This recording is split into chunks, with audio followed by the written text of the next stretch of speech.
talking with James with that over the last couple of days. Everybody wants to be a professional musician, and I always ask people, well, what are you doing to prepare for it? And they say, we're practicing. I say, if all you're doing is practicing, you're in for a rude awakening by the time you really get there, because there's so much more. Being on stage playing the bass is the smallest part of my day. And that's all you practice for. You don't realize all the other stuff that goes into it, you know. By the time you finally get there and you think, oh, I'm going to just get to play. You know, what days where you used to get to practice 6 to 8 hours a day, they're gone. Gone, no more of that, you know. How did you get started?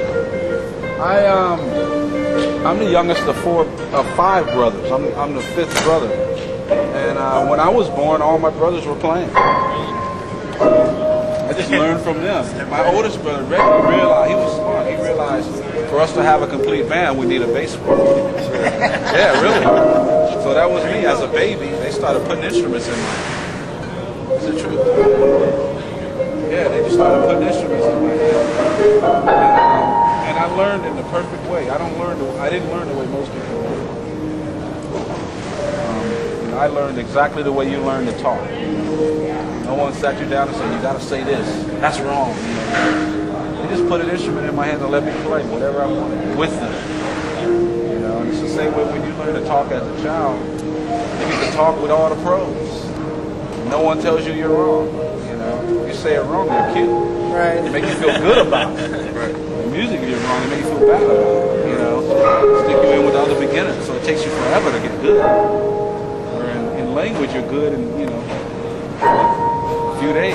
I mean, a few years, right? Right. So, you know. Hey, when you be up there playing, man, when you play more out of expression, out of what you feel, how much of theory do you actually think I tell you, again, my playing is identical to talking. So if I were to turn that question around and say, when you talk, do you talk out of theory or do you talk about what you feel?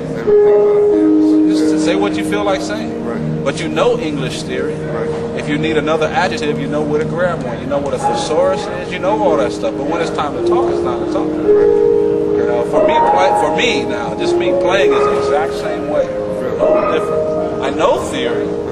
It's like I got tools in the trunk of my car, but they stay in the trunk till I need them. I don't put them in the front seat with me when it's time to drive. You know. So, music's the same way. A lot of people carry their tools with their brain. That's why you can't get the emotion through, because you're thinking too many rules, you know. Okay. That's just a way of thinking about it. Yeah. But that's just because that's how I am. That's cool. That's my thought. People don't want to hear theory when they hear music. They want to hear your soul. Yeah. They don't want to hear theory. They want to hear you. They don't want to hear technique. They don't want to hear your instrument. They want to hear you. You know. It just happens to be you expressing yourself through an instrument. No more than when you talk, I want to hear your mouth. That's your instrument. I ain't studying your mouth. You know, I want to know what you got to say. Music's the same way. That's the way I treat it.